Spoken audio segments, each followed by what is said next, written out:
Hay una filosofía argentina, un pensamiento riguroso acerca del lugar del hombre en la sociedad. Obras literarias como El Facundo, El Martín Fierro, El Matadero. Texto axial, fundamental, el plan revolucionario de operaciones de Mariano Moreno, Los muertos en Plaza de Mayo. El primer centenario se festeja bajo estado de sitio. Las cartas a Lavalle deciden el fusilamiento de Dorrego. No hay verdad que se resista frente a 2 pesos, moneda nacional.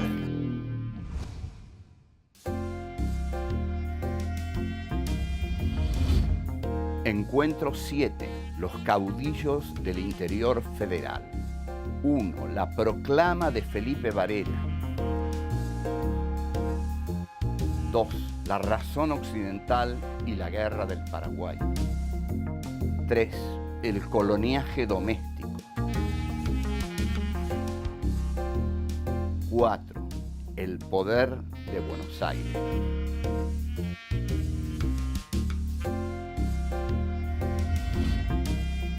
Durante el siglo XIX, los intentos de Buenos Aires por consolidar su hegemonía en el resto del país determinan en las provincias el surgimiento de movimientos de resistencia encabezados por caudillos.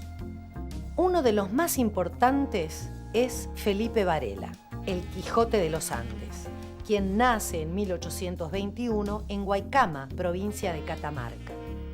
Varela se desempeña como oficial de la Confederación Urquicista y es uno de los que más encarnizadamente defiende la causa del federalismo luego de la victoria de Buenos Aires en la Batalla de Pavón en 1861.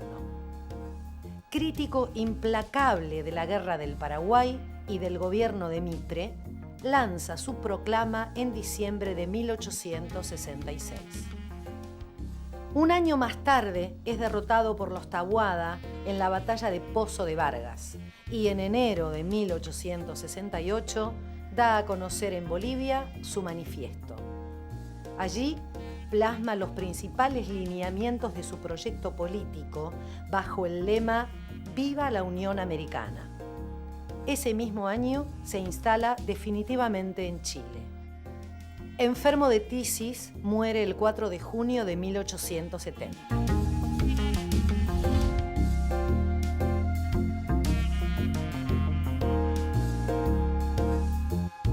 Este es nuestro encuentro número 7, los caudillos del interior federal. ¿Quiénes son estos caudillos? Bueno, han venido desde el comienzo de nuestra historia: Francisco Ramírez, Estanislao López, los que ataron sus cabalgaduras en la Pirámide de Mayo en el año 20, llamado por eso el año de la anarquía, pero fundamentalmente nosotros vamos a hablar de un caudillo muy interesante que es Felipe Varela.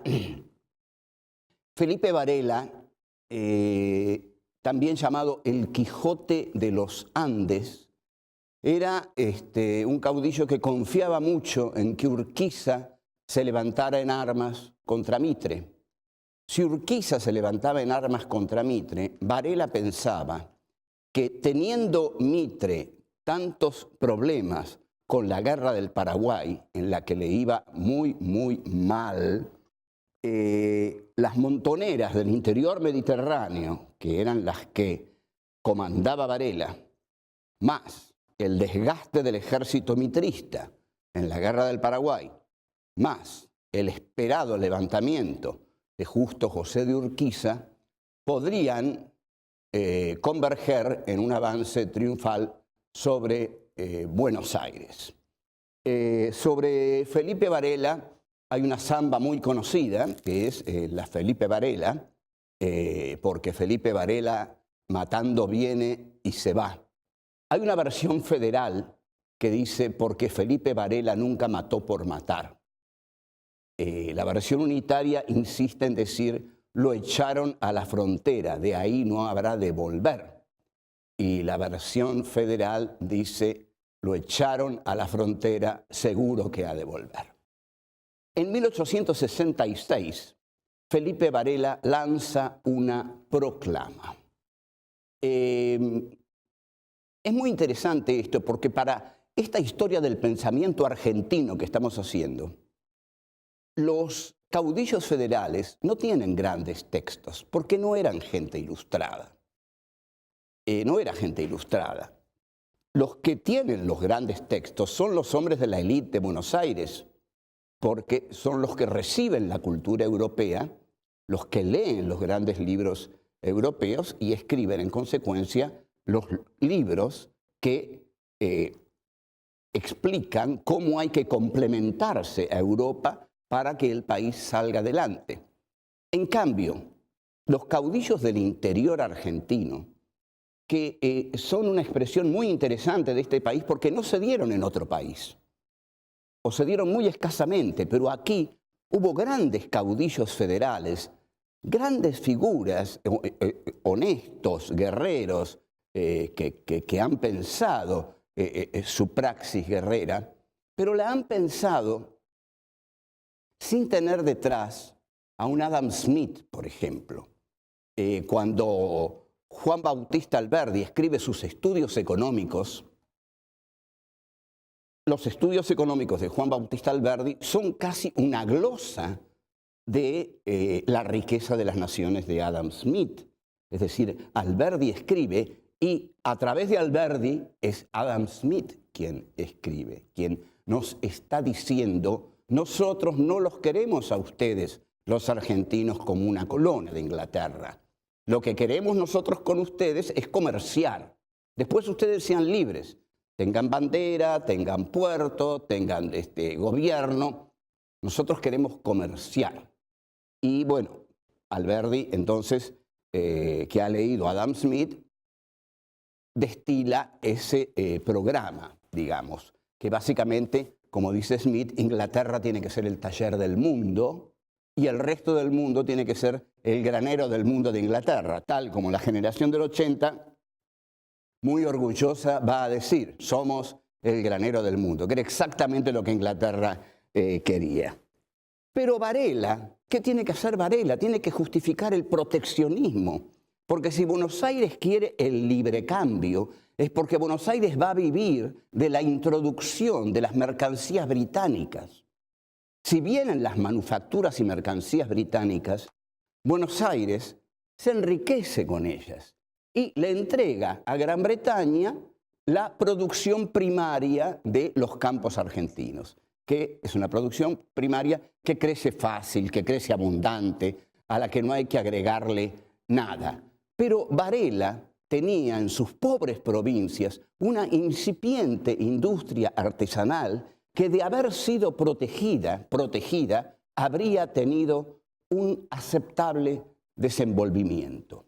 Habría hecho de esas provincias, no provincias miserables y pobres, sino provincias con una producción propia, inteligente y totalmente, digamos, autónoma y vendible. Y sobre todo vendible si tenía a Buenos Aires como mercado comprador, que no lo tuvo.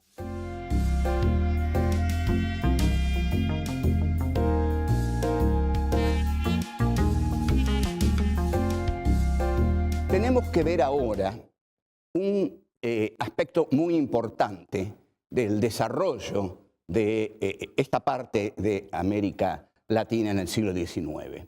La guerra del Paraguay. ¿Qué pasaba con el Paraguay? El Paraguay se había cerrado. El Paraguay era proteccionista. El Paraguay no quería comerciar con los grandes centros imperiales. El Paraguay era lo que Sarmiento llamaba la China de América. China tampoco había querido comerciar con el mundo occidental, pero Inglaterra abrió la China a cañonazos. Ese era el modo en que los ingleses penetraban en algunos lugares. Digamos, si los chinos no querían comerciar con los ingleses entraban a cañonazos y así abrieron China al mercado del opio. Y bueno, ese es otro tema. Pero Paraguay era para Sarmiento la China de América porque Francisco Solano López, hijo del doctor Francia, había decidido hacer un territorio proteccionista, pero con enorme inteligencia había traído técnicos extranjeros, técnicos europeos, y los había puesto al servicio de ese proyecto nacional proteccionista que tenía el Paraguay. En consecuencia, a diferencia de Juan Manuel de Rosas, que le tenía alergia a los gringos, Francisco Solano López hizo educar a su hijo en Europa y trajo técnicos europeos para ayudarlo a desarrollar el Paraguay. ¿Qué pasa con el Paraguay? En el Paraguay pasa que hay astilleros, que hay, se forja el hierro, que hay un desarrollo de una enorme autonomía. Hay barcos, hay armas que se fabrican, hay fundiciones. Entonces, y hay mucho algodón. La materia prima que tiene el Paraguay es el algodón. Inglaterra, es notable como Inglaterra veía el mapa del mundo como hoy lo ve Estados Unidos. Inglaterra, que ya no tenía algodón porque el sur norteamericano había sido derrotado, ve que hay mucho algodón en el Paraguay. Entonces dice, señores, queremos el algodón del Paraguay. Pero los paraguayos, como son proteccionistas, no se lo quieren dar. Entonces la banca británica dice, hay que hacer una guerra ahí, y une a Mitre, los uruguayos y los brasileños. Se declara la guerra de la Triple Alianza. Hay que entrar con la razón occidental, el progreso y la civilización en el hermético Paraguay, en el barbárico Paraguay, en esa China de América. Efectivamente, destrozan todos. Como dije en otro programa, hay 800.000 varones muertos y finalmente ahí sí el Paraguay queda entregado a la voracidad del capital británico, que se lleva todo lo que necesita, y también los brasileños. Los que menos se llevan son los argentinos. Bien, los caudillos del interior mediterráneo, como Felipe Varela, se dan cuenta que ese proteccionismo de Francisco Solano López es el que ellos tienen que proponer para sus propias economías. Entonces surge una idea, surge una filosofía, surge un pensamiento, lo hayan expresado o no, lo hayan escrito o no, surge por primera vez el pensamiento de la unidad de América Latina.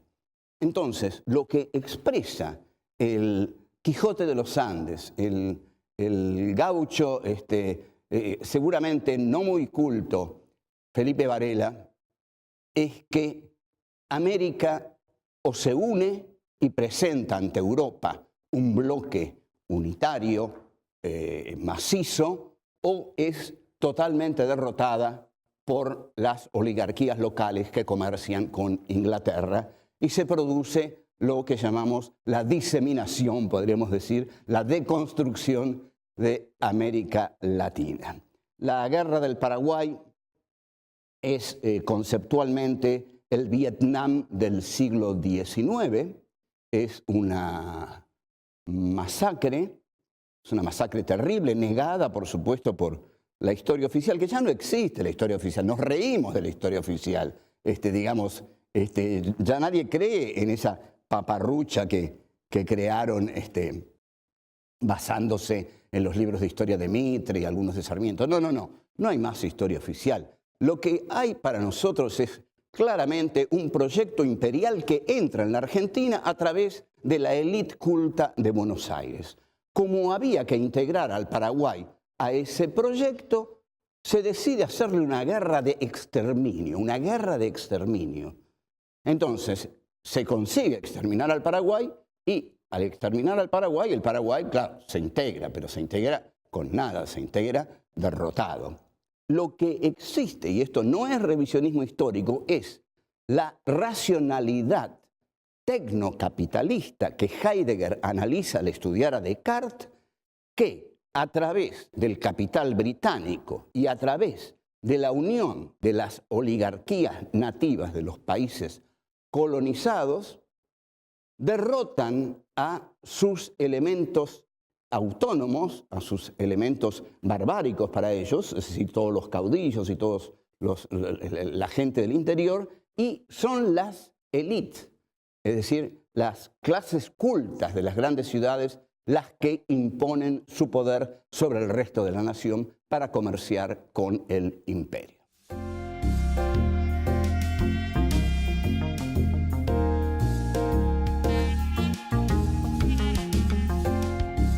Ya en el año 1866, Felipe Varela había lanzado una proclama para los pueblos del interior en la cual los convocaba a unirse a su lucha. Esa proclama, en uno de sus párrafos decisivos, decía: ser porteño, ustedes observen la claridad conceptual con que se expresa Varela. Ser porteño es ser ciudadano exclusivista y ser provinciano es ser mendigo sin patria, sin libertad, sin derecho. Lo leo de nuevo. Ser porteño es ser ciudadano exclusivista y ser provinciano es ser mendigo sin patria, sin libertad, sin derecho. Este lenguaje lo va a retomar José Hernández en el Martín Fierro, este lenguaje de dureza frente a Buenos Aires, en que Martín Fierro, para expresar a los gauchos, le dice a los puebleros cómo se siente el gaucho ante el poder de Buenos Aires. Luego de esta proclama, Felipe Varela, en un paso más ambicioso, conceptualmente más ambicioso, yo creo que el manifiesto de Felipe Varela es uno de los textos más importantes del pensamiento argentino, aunque muchos me digan, pero si ese era un caudillo ignorante, no tiene nada que ver, no tiene nada que ver. Lo que él expresa ahí es una realidad fundante de este país.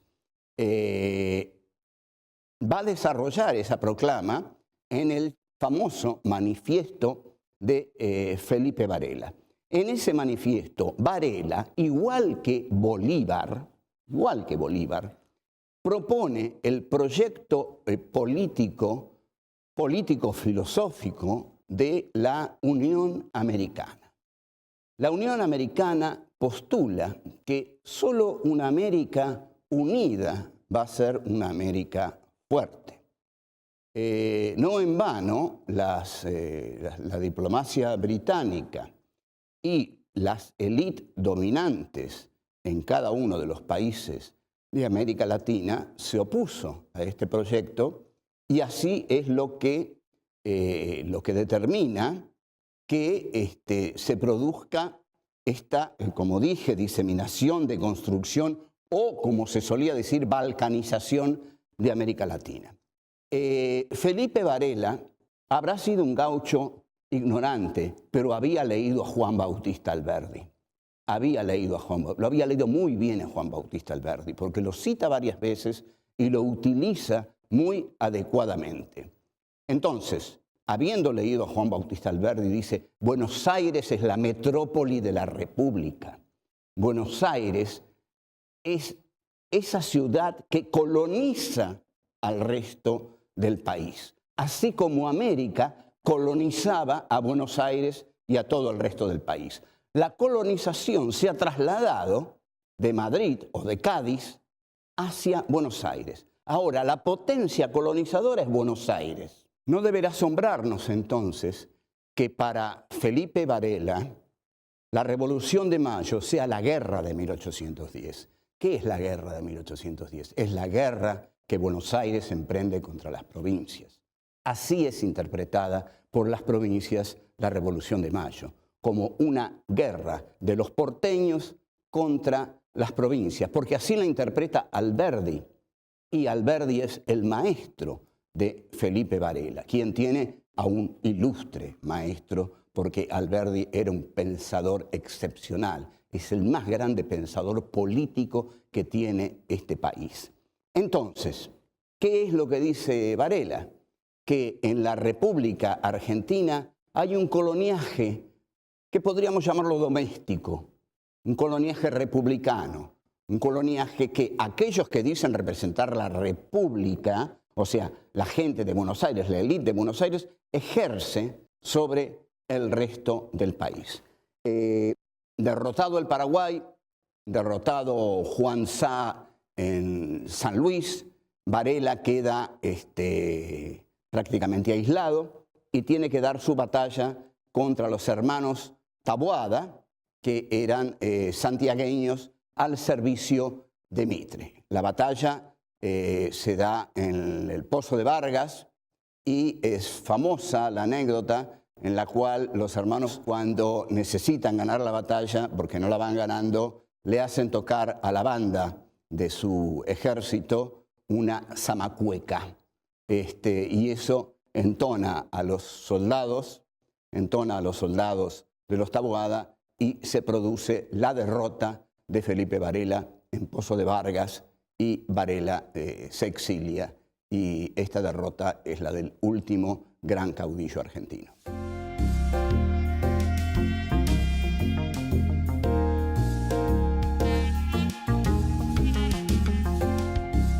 Esta interpretación que nosotros estamos dando de nuestra historia y del pensamiento de nuestra historia es precisamente la interpretación compleja, no es la interpretación simple. La interpretación simple es la que da Buenos Aires a través de los textos de Bartolomé Mitre y de Sarmiento y los textos tradicionales de la generación del 80 y luego los manuales escolares, ¿no?, que trazan la epopeya de la gran ciudad de Buenos Aires que se adueña del país. Nuestra visión es mucho más compleja. No es revisionista. Nosotros no queremos revisar esa historia porque esa historia está muerta. Esa versión de la historia está muerta. No la queremos revisar. Hemos ido mucho más allá. No queremos revisar un cadáver, como es la versión liberal de la historia. Lo que queremos es instituir, establecer, trazar una interpretación compleja de nuestra historia, que abarque todo nuestro país y que le dé peso a todos los sectores que realmente lo tuvieron en la constitución de este país, aún a los derrotados, porque lo que se ha contado es la historia de los vencedores. Y la historia de los vencedores, si no contamos la historia de los vencidos, estamos contando solamente una parte, la que siempre se cuenta, la de los que ganaron. Ahora, hubo otros hombres como Navarro Viola, Guido Spano, los llamados los hombres de Paraná, José Rafael Hernández, que escribieron contra la guerra del Paraguay y contra la política de Buenos Aires. La guerra del Paraguay parte de la fanfarronada típicamente mitrista que les dice a la juventud dorada de la burguesía porteña, los que después van a formar la Liga Patriótica de Carles, de Manuel Carles en el siglo XX, les dice, bueno, a las armas, en 3 días en los cuarteles, en 3 semanas en el frente, en 3 meses en la Asunción. Y la guerra duró 5 años. Esas eran las predicciones de Mitre. Ahora bien, ¿qué dice Guido Spano sobre la batalla de Pavón? Guido Spano dice que la batalla de Pavón implicó la ruina y el desquicio para las provincias y la riqueza y el poder para Buenos Aires. En efecto, porque en esa batalla Urquiza le entrega el federalismo a Buenos Aires, así, directamente. El gran traidor de nuestra historia, el hombre que traicionó a la causa del federalismo. Andrade va también a hablar del monopolio que Buenos Aires ejerce sobre el puerto y sobre la aduana, porque aquí lo que está en juego es que Buenos Aires quiere ser el puerto único y quiere tener el dominio total sobre ese puerto y sobre la aduana. Y las rentas aduaneras eran la enorme riqueza que se podía conseguir en el país y Buenos Aires quiere ser la dueña de la aduana por todo el tiempo que sea necesario. La guerra civil que Buenos Aires lleva al interior no solo da la espalda a los intereses del interior, sino que es una guerra civil destinada a aniquilar por completo las resistencias del interior. Buenos Aires aniquiló 3 tipos de resistencias. Las resistencias de los gauchos federales, la molestia de los negros, a los que mandó a morir a la guerra del Paraguay, y la molestia de los indios, a los cuales exterminó en la llamada Segunda Conquista de América, que realizó el general Julio Argentino Roca. Entonces, despobló el país. La clase ilustrada de Buenos Aires despobló el país porque los mató a todos. Mató a los gauchos federales, mató a los negros, mató a los indios. Entonces lo tuvo que poblar de nuevo. Para poblarlo de nuevo, tuvo que traer a los inmigrantes, a los que llamó la chusma ultramarina, que llegaron a Buenos Aires siendo muy pobres, necesitando trabajar. Y este trabajo que estos vencedores del federalismo le quieren dar a los inmigrantes, lo había pedido antes un defensor de los gauchos. José Hernández, en el Martín Fierro, pide trabajo para sus gauchos. Dice que el gaucho es no lo dice así, pero el gaucho en realidad, para las estancias, para los campos, es una mano de obra barata y calificada, porque nadie conoce como el gaucho la tierra que tiene que trabajar y poco hay que pagarle al gaucho. Eso es lo que demuestra el Martín Fierro. El Martín Fierro demuestra en su primera parte que el gaucho no tiene destino en el sistema que se ha establecido en el país, y en su segunda parte demuestra que los gauchos se pueden integrar al sistema de Buenos Aires y les da los consejos a los gauchos para hacerlo. Obedezca el que obedece y será bueno el que manda. Hasta luego.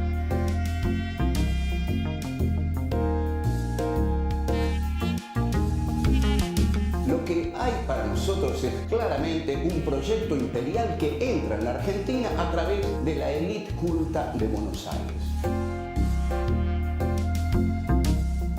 La guerra del Paraguay es conceptualmente el Vietnam del siglo XIX.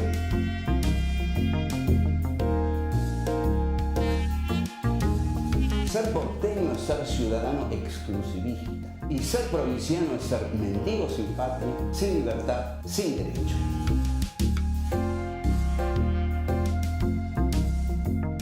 Esta interpretación que nosotros estamos dando de nuestra historia y del pensamiento de nuestra historia es precisamente la interpretación completa, no es una interpretación simple.